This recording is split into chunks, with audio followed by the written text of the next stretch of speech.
friends, welcome to my YouTube channel SU Tutorial Home. এইটো ভিডিওত আমি কি কৰিম ক্লাস 10 ৰ অনুশীলনী 14.1 ৰ কোশ্চেন নাম্বাৰ 2 আলোচনা কৰিম। এক নাম্বাৰটো আগৰ ভিডিওত আলোচনা কৰা হৈছে। কোশ্চেন নাম্বাৰ 2 তোমাক কি দি আছে 2ত মাধ্য নিৰ্ণয় কৰিব লাগে।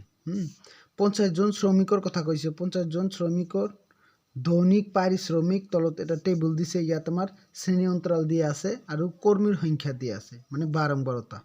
শ্ৰেণী অন্তৰাল কি কৰিছে 100 পৰা 120 120 পৰা 140 আৰু 140 পৰা 160। তাৰ মানে ইয়াৰ গ্যাপ কিমান দিছে 20 দিছে, মানে এইচ ইয়াত 20 হ'ব, মানে ইহঁতৰ গ্যাপ কিমান দিছে 20 200 লৈকে। ঠিক আছে। আৰু শ্ৰেণী অনুপাত শ্ৰেণী অন্তৰাল অনুযায়ী বাৰম্বাৰতা দিছে, কৰ্মীৰ সংখ্যা দিছে 12 14 18 6 আৰু 10। আছে ইয়াৰ পৰা আমাক কি কৰিব কৈছে শ্ৰমিকৰ মাধ্য দৈনিক পাৰিশ্ৰমিক নিৰ্ণয় কৰা। তাৰ মানে আমাক কি নিৰ্ণয় কৰিব লাগে মাধ্য নিৰ্ণয় কৰিব লাগে কৈছে উপযুক্ত পদ্ধতি ব্যৱহাৰ কৰি।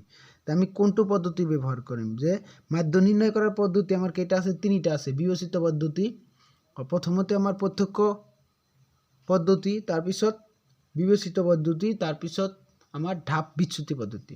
এতিয়া কোনটো পদ্ধতিত কৰিম এইটো আমি কৰাৰ সময়ত গম পাম, কাৰণ এফ আই আৰু এক্স আইৰ মান যদি সৰু সৰু থাকে তেতিয়া আমি ডাইৰেক্ট পদ্ধতি কৰিব পাৰি, মানে প্ৰত্যক্ষ পদ্ধতি কৰিব পাৰি। আৰু যদি ডাঙৰ ডাঙৰ হয় তেতিয়া আমি পূৰণ কৰাত অসুবিধা হ'ব, তেতিয়া আমি কি কৰিম বিবেচিত কৰিম। আৰু বিবেচিত কৰিলে যদি চাম যদি সৰু নহয় তেতিয়া আমি কি কৰিম ঢাপ বিচ্যুতি পদ্ধতি কৰিম। গতিকে আহক ভিডিওটো আৰম্ভ কৰোঁ। প্ৰথমতে আমি কি কৰিম এনেকৈ কি বনাইলাম, এনেকৈ টেবুল বনাইলাম। ঠিক আছে।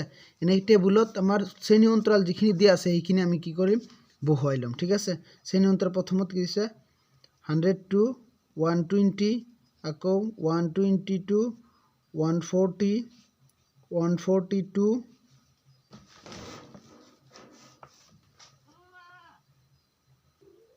আকৌ 142 কিমান দিছে 142 160 দিছে, আকৌ 160 to 180 দিছে, আকৌ 182 কিমান 200 দিছে। হৈছে এইখিনিলৈকে আমাৰ কি দিছে শ্ৰেণী অন্তৰাল দি আছে। আৰু সেই অনুপাতে আমাৰ বাৰম্বাৰতা দিছে কিমান দিছে 12 দিছে, তাৰপিছত 14 দিছে, 8 দিছে, 6 দিছে, তাৰপিছত 10 দিছে। এইখিনিতো আমি কোশ্চেনৰ পৰা উঠাই লৈছোঁ, এইখিনিতো কোনো প্ৰব্লেম নাই, কোশ্চেনৰ পৰা চাই উঠাই লৈছোঁ। এতিয়া তাৰ পিছৰখিনি আমি কেনেকৈ কৰিম যদি এটা অংক ভালদৰে বুজি পাইছা গোটেইখিনি কৰিব পাৰিবা। গতিকে এটা অংক ভালদৰে বুজি গোটেইখিনি কি তুমি নিজে কৰিব পাৰিবা। ঠিক আছে। মাধ্যৰ এটা যদি ভালদৰে বুজি পাইছা মাধ্যৰ যিমান অংক আছে গোটেইখিনি কৰিব পাৰিবা।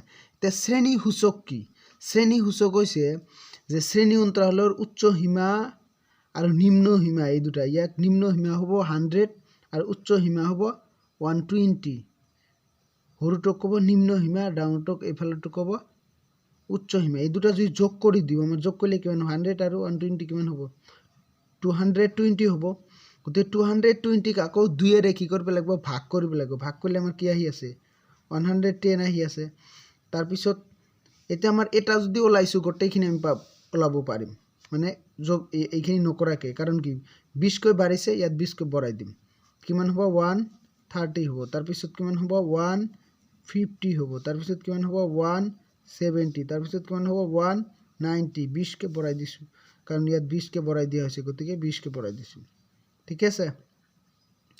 এতিয়া শ্ৰেণী সূচক যদি আমি পাইছোঁ, এতিয়া আমি চাম যে এফ আই আৰু এক্স আই পূৰণ কৰাত আমাৰ ইজি হৈ আছে নেকি। আমি দেখা পাইছোঁ যে এক্স আইৰ মান ডাঙৰ সাংখ্যিকভাৱে ডাঙৰ আছে। গতিকে আমি কি কৰিম এইটো আৰু ফাৰ্দাৰ কি কৰিম ইয়াৰ পিছৰ ষ্টেপত যাম। ইয়াৰ পিছৰ আমাৰ কি আছে ডি আইত আমি যাম। হৈছে ডি আই ইকুৱেল টু কি হ'ব এক্স আই মাইনাছ এ। এতিয়া কথা হ'ল এটো কি এই এক্স আইৰ পৰা মাজৰ যিটো আছে সেইটো আমাক ধৰি ল'ব লাগে 1 2 3 1 2 3। মাজত কি হ'ব 150। এতিয়া কি কৰিব এতিয়া 150 মাজত, গতিকে আমি কি কৰিম ধৰি ল'ম। কি ধৰি ল'ম যে ধৰা হ'ল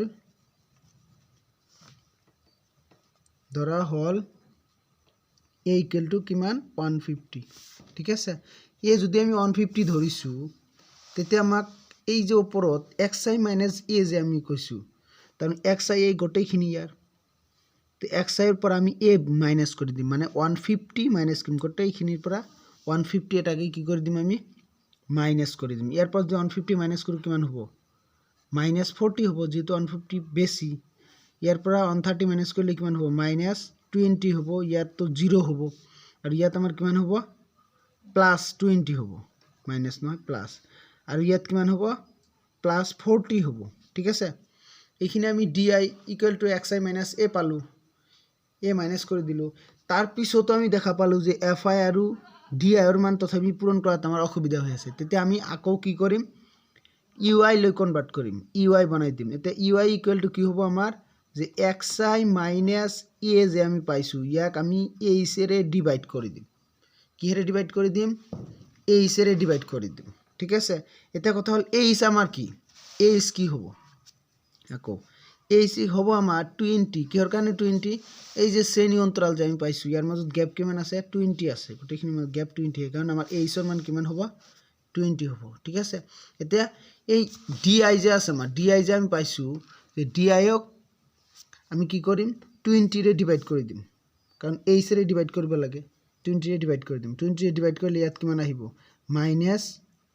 -2 আহিব ইয়াত আহিব -1 ইয়াত আহিব 0 ইয়াত আহিব +1 ইয়াত আহিব +2 হৈছে এতিয়া তুমি দেখা পাইছে একেবাৰে হৰু হৰু হৈ গৈছে আৰু ইয়াৰ পিছত তাৰ কোনো প্ৰসেস নাই যদি না হৰু নহয় তথাপি আমাক পূৰণ কৰিব লাগিব কাৰণ এইটো লাষ্ট স্টেপ এইখিনি লৈকে থাকিলে এইটো হ'ব আমাৰ কি প্ৰত্যক্ষ পদ্ধতি আৰু di কৰিলে আমাৰ কি হ'ব বিবেচিত পদ্ধতি আৰু ui কৰিলে আমাৰ কি হ'ব ঢাপ বিচ্যুতি পদ্ধতি ঠিক আছে এতিয়া আমি কি কৰিম fi আৰু ui পূৰণ কৰি দিম ঠিক আছে এতিয়া fi 12 * -2 কৰিলে কিমান হ'ব -24 আৰু 14 * 1 কৰিলে মাইনাস কিমান হ'ব 14 হ'ব তাৰ পিছত 8 * 0 কৰিলে 0 6 * 1 কৰিলে 6 10 * 2 কৰিলে কিমান হৈ আছে আমাৰ 20 এতিয়া আমি কি কৰিম সামেশন fi কৰিম আমাৰ কোশ্চেনত দিয়া আছে 50 গতিকে প্লাস কৰিলে আমাৰ কি হ'ব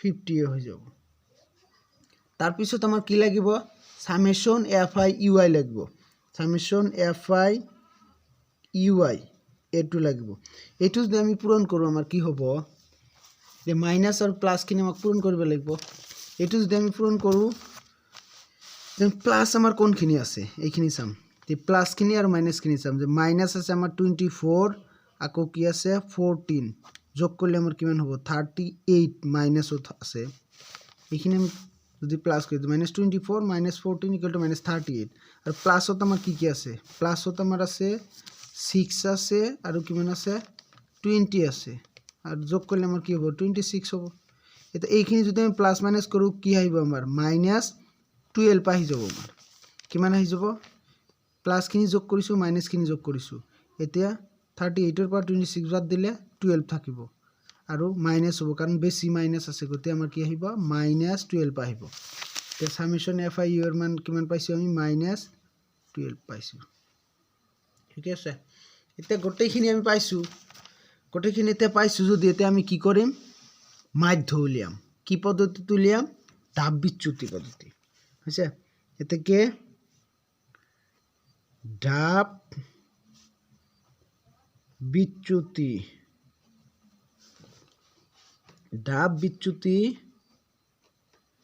পদ্ধতি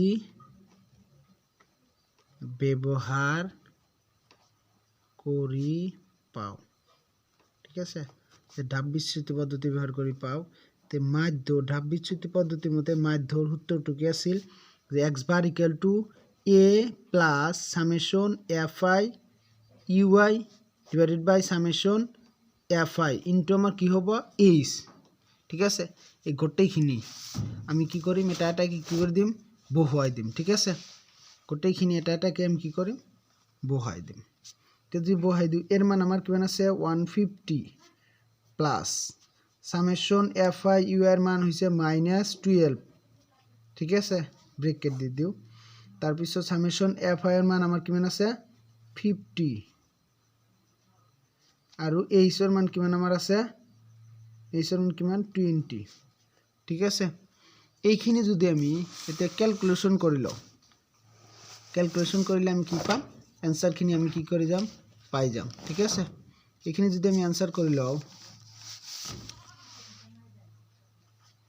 0 0 ক্যান্সেল 150 প্লাসে মাইনাসে মাইনাস হয়ে যাব উপরত কিমান থাকিব 12 ইনটু আৰু কি থাকিব 2 এটা থাকিব সাইডত 2 তলত 5 থাকিব যদি পূরণ কৰো আমাৰ কি আহিব 150 minus 24 divided by 5 ঠিক আছে এতিয়া আমি কি কৰিব লাগে যে 24 ক 5 এৰ আমাক কি কৰিব লাগে ডিভাইড কৰিব লাগে এইটো যদি আমি ডিভাইড কৰো কি হ'ব 5 divided by 24 কেবাৰ যাব 4 বাৰ যাব 20 হ'ব মাইনাস কৰিলে কিমান থাকিব 4 থাকিব ভাগ না যায় দশমিক দি 0 দিলু 8 বাৰ যাব 40 হ'ব মাইনাস কৰিলে 0 হ'ব তাৰমানে আমাৰ কিমান আহি আছে 4.8 তে 4.8 আমি ইয়াত বহাই দিম যে 150 minus 4.8 এটো যদি আমি বিয়োগ কৰি দিও তে আমাৰ কিমান আহিব आंसर যে 150 ৰ পৰা কিমান বাদ দিব লাগে 0 0 4.8 বাদ দিব লাগে 10 ৰ পৰা ধাৰলো এইফালে যাব ইয়াৰ পৰা ধাৰলো ইয়াত 10 হ'ব এইফালে গলে 10 ৰ পৰা 8 গলে 2 থাকিব ইয়াত কিমান থাকিব আমাৰ পয়েন্ট ঠিক আছে তাৰ পিছত ইয়াত কিমান আছে 9 আছে 9 ৰ পৰা 4 গলে কিমান থাকিব 5 ইয়াত আমাৰ কিমান আছে 4 ইয়াত আছে 1 কিমান থাকিল আমাৰ 145.2 এটা ফাইনালি आंसर কি আহিল 145.2 এইটো আমাৰ কি থাকিল आंसर থাকিল আহিল এতিয়া আমাৰ কোশ্চেনটো কি আছিল যে মাধ্যম নিৰ্ণয় কৰিব লাগে পাৰিশ্ৰমিক আমাৰ কিমান হ'ব যে শ্ৰমিকৰ পাৰিশ্ৰমিক আমাৰ কিমান হৈ আছে 145.2 এইটো আমাৰ কি ফাইনাল आंसर গতিকে আজিৰ কাৰণে ধন্যবাদ আৰু ভিডিওটো ভাল লাগিলে লাইক কৰিবা কমেন্ট কৰিবা আৰু চেনেল নতুন আহিছে চেনেলটো সাবস্ক্ৰাইব কৰি দিবা ধন্যবাদ